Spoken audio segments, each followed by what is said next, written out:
Memorial Day weekend is just around the corner, which means the unofficial start to the summer travel, well, kind of official start to the summer travel and vacations, they're about to kick into full gear, folks. According to an April survey from Bankrate, 53% of Americans are planning on taking a summer travel vacation this year, and over a third of them are willing to go into debt to make it happen.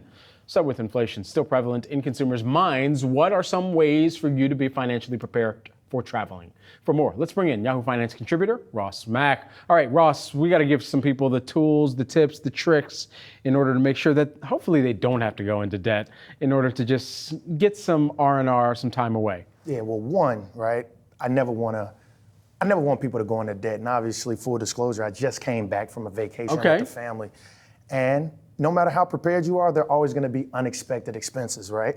And I think when it's all said and done, the best way to truly prepare for going on vacation, you want to start a year ago, right? Yeah. So you want to start, now you're planning for, 2025 vacation, and everything starts with that sinking fund, AKA the vacation fund. Now you're saying, okay, about how big is my family? Where are we trying to go? Now we're starting to prepare and actually hit that number. You work backwards. Say, maybe it's a family of five, say you got a $5,000 vacation. Maybe you're putting $100 a week aside in a separate high yield savings account, and now 52 weeks later, guess what? Now you got over $5,000, gained a little interest, and now you're ready to actually travel and not have to go into debt.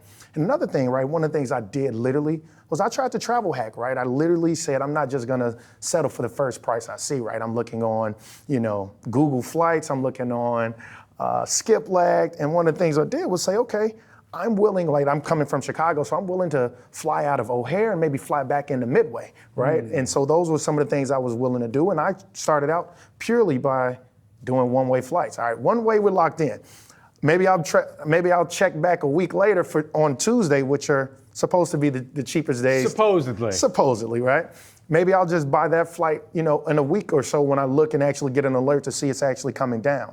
And that's some of the things I did. Another thing was, right, where we staying, right? Obviously, that's a big cost. Whether it's, now we're looking at what are the different hotels, and we're comparing that to Airbnbs, right? We're trying to get a sense of, is this actually cheaper? You always want to look at what that last line is, that bottom line. Yeah. Cleaning fees with Airbnb, and what are the hotel taxes and all the other charges, et cetera. And then another thing that I want people not to overlook is saying, hey, how can I save on the expenses once I get there? Yeah. Because I stayed at a resort when we just came, and I knew that the bill at the bar was going to be astronomical, right? Sure. $20 a drink, right? So the first thing I did when I got there, even before I ordered groceries, I ordered my liquor, right? I Uber Eats immediately because it's no longer Drizzly. Uber Eats does it all. I literally, let me get 2 bottles of this. Right. Prioritize the sauce. You gotta prioritize, right? And now I'm able to effectively have fun on a budget because I was being thoughtful about how much money I was spending for the family.